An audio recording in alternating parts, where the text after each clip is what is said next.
When the Light Breaks de Runar Runarsson avec Elin Hall, Michael Kaber et Katla Jasdottir, entre autres.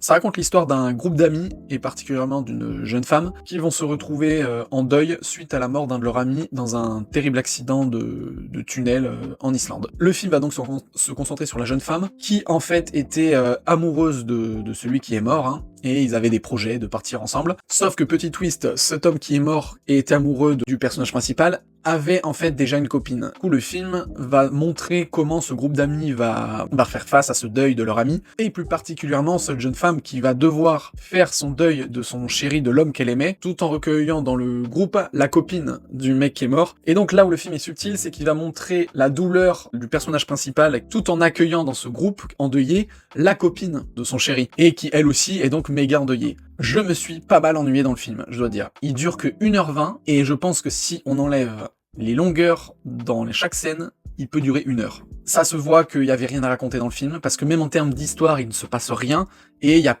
plein de plans qui sont très longs, très contemplatifs, où il se passe rien, et ça, moi, j'aime pas ça dans les films, quand c'est vraiment too much, et surtout quand c'est tout le film, en fait. Au-delà de l'histoire, qui peut être intéressante, hein, montrer ce deuil de groupe d'amis, et le point positif du film, et je trouve qui se ressent et qui est bien transposé, c'est justement, voilà, montrer comment le personnage principal réagit et fait face, en fait, au deuil de la copine de son chéri, qui ne sait pas qu'en fait son mec allait la quitter et était amoureux d'elle en fait. En fait, de voir à chaque fois les situations quand ils sont ensemble et qu'ils pleurent, et surtout quand la copine pleure de la disparition de son mec, de voir comment elle réagit face à ça, vraiment bien montrer cette sorte de jalousie. C'est la jalousie du deuil et de la tristesse en fait. C'est que comme elle était censée officiellement être qu'une amie, elle ne peut pas être plus triste que la copine, et ça c'est très bien montré dans le film, et donc il y a plein de moments où elle doit prendre sur elle en fait, enfin vraiment sur ça je trouve que c'était bien fait, mais malheureusement il y a que ça, et le film voilà, en soi l'histoire ne raconte rien d'autre, donc à part ces moments qui sont oui certes bien faits,